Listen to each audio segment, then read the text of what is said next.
Hello guys, welcome to my channel Arpita's blog. তো আমি আমার ভিডিওটা সকালবেলা থেকেই শুরু করছি। তো এটা হলো আমার চতুর্থ ব্লগ।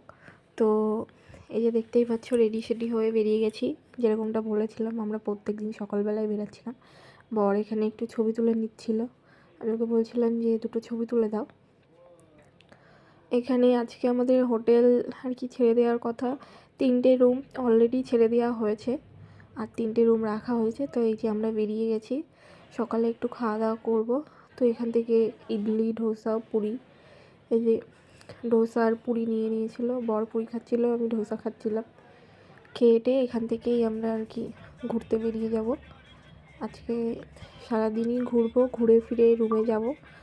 রুমে গিয়ে চেঞ্জ করে তারপরে সোজা বাড়ি। কী বলবো, বাড়ি আসার দিন এত শান্তি লাগছিল। যতটা না ঘুরতে যাওয়া নিয়ে বেশি এক্সাইটেড, আমার ততটা বাড়ি ফেরা নিয়ে বেশি ছিল। কারণ খাওয়া দাওয়ার প্রচুর কষ্ট পেয়েছি, যে বাড়ি গিয়ে দুটো বাড়ির ভাত পাবো এটা ভেবেই খুব ভালো লাগছিল। তো এই যে আমরা বেরিয়ে গেছি ওখান থেকে খাওয়া দাওয়া করে। তো এখানে পাহাড় দেখতেই পাচ্ছ। আমরা আজকে একটু সমুদ্র সাইডে যাব। সমুদ্র আর কি দেখবো। এবার অনেকে এবার বিচে স্নান করবে বলে ভেবেছিল, তো তারপরে লাস্টে করেনি, ক্যান্সেল হয়ে গেছিলো। 2-1 জন করেছিল, সবাই করেনি। আমরা যা গেছিলাম গিয়ে বসেছিলাম বিচের সামনে। তো এখন যে কোথায় যাচ্ছে আমার না অতটা মনে পড়ছে না, আমি ভিডিওটা এডিট করছি অনেক পরে। এদের প্রথম যেন আমরা কোথায় যেন একটা জায়গায়, ও হ্যাঁ, প্রথমে আমরা একটা মন্দিরে গেছিলাম আজকে। মন্দিরটা খুবই সুন্দর ছিল।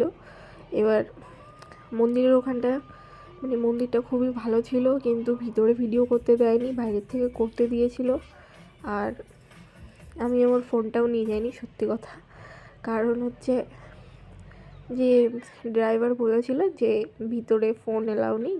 তো ফোন, পার্সটা সব গাড়ির মধ্যেই রেখে আমরা গেছিলাম। আমি ওর জন্য কোনো ভিডিও করতে পারিনি। তো আমি যদি আমার ফোনে ছবি থেকে থাকে আমি ছবি অ্যাড করে দেবো মন্দিরের 2-1টা, যে মন্দিরে গিয়ে যে ছবিগুলো তুলেছিলাম সেই ছবিগুলো দেখতে পারবে। এবার দেখো, গাড়ির মধ্যে গান চলছে, সবাই একটু নাচানাচি করছিল। লাস্ট দিন সবাই একটু মজা করবে, আমি বসেছিলাম, আমি নাচানাচি করিনি।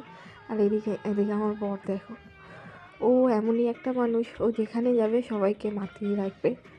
দেখো সবাইকে নিয়ে নাচানাচি করছে, গান বাজছিল। আমি হালকা সাউন্ড কি দেবো, নয়তো আবার কপিরাইট পড়ে যাওয়ার ভয় থাকবে। এই দেখো, এই দাদা নাচতে গিয়ে তো দাদার বৌদি পড়েই যাচ্ছিল। পিছনের দিকে তোমরা হয়তো দেখেছো, বৌদি দেখছে দাঁড়াতেই পারছে না, পড়ে যাচ্ছে। স্বাভাবিক, বাসে এর মধ্যে হয় না।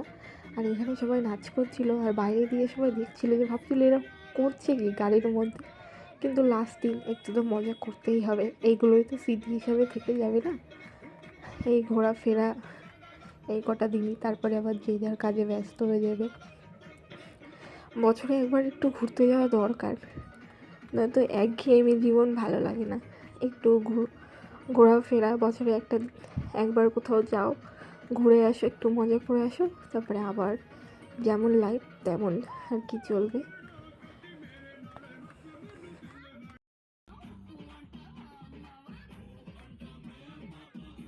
এখানে তামিলনাড়ুর গানই বেশি শুনতে পারবে, হালকা আমি সাউন্ড দিয়ে দেবো। এখানে ড্রাইভারও বলছিল যে তোমাদের ওইদিকেও কি এই গানগুলো খুব চলে, পুষ্পা বইয়ের কথা বলছিল। তো আমার বর আর কি বলছিল যে হ্যাঁ, আমাদের ওইদিকেও খুব হিট হয়েছে পুষ্পা বই, পুষ্পা 2।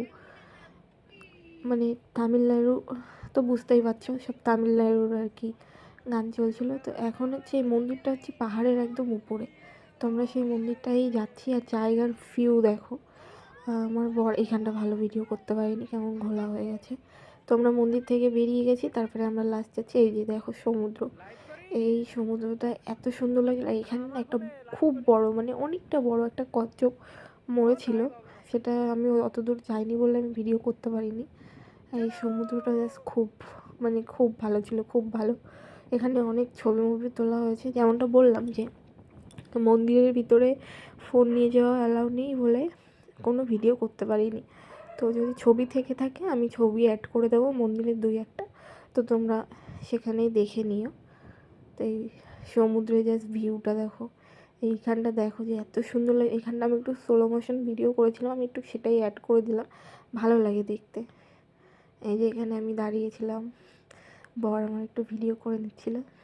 আমাকে বলেছিলাম যে একটু স্লো মোশন ভিডিও করো, দেখি কেমন আসে। তা দেখলাম মোটামুটি ভালো এসছে, ওর জন্য আমি অ্যাড করে দিলাম।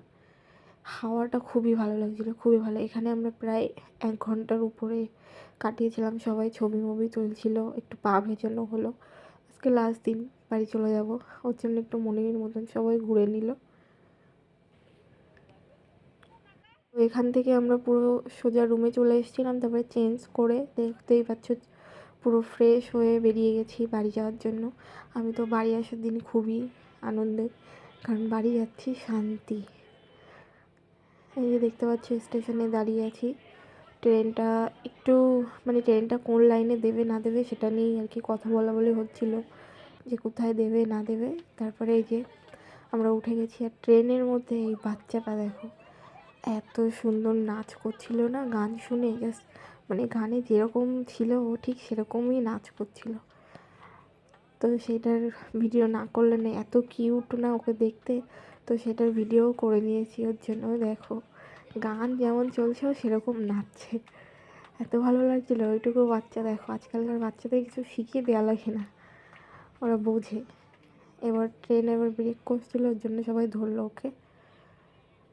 এই যে পরের দিন সকাল, প্রায় আমরা চলেই এসেছি। আসার দিন না, যখন মানে আর কি বাড়ি আসার দিন, তখন মনে হয় কি কখন নামবো কখন নামবো, আর ভালো লাগে না, আর ভালো। তাও বাড়ি ফিরতে ফিরতে প্রায় সন্ধ্যা হয়ে গেছিলো। গাড়ি বলা হয়েছিল, গাড়িতে নিয়ে গেছিলো, এসে নিয়ে গেছিলো। এখানে দেখো সব জায়গা ভালো এসেছি, একদম বাড়ির সামনে এসে জ্যামে আটকে গেছি আমরা পুরো। তো তোমাদের ভিডিওটা কেমন লাগলো অবশ্যই জানিও। দাদা ফোন নিয়ে গেছিলো, সেই দাদার ফোনেই ছবি তোলা হয়েছিল। তো আমি সেখান থেকেই আর কি ছবিগুলো এই যে অ্যাড করে দিচ্ছি। দেখো ওই প্রথমে আমরা এই মন্দিরটায় গেছিলাম, হেব্বি সুন্দর ছিল মন্দিরটা। আমরা যেদিনকে মন্দিরে গেছিলাম সেদিনকে বিয়েও ছিল, আর বুঝতেই পারছো নর্থ সাউথের বিয়ে বেশ ভালোই লাগছিলো দেখতে। তো এখানে আমরা সব বউরা আর কি কটা পোস্ট টোস্ট দিয়ে ছবি তুলে নিচ্ছিলাম। তো আমাদের বর যেরকমভাবে বলছিলো যে এইভাবে ছবি তুলো ওইভাবেই তো। তো তোমাদের ভিডিওটা কেমন লাগলো জানিও অবশ্যই।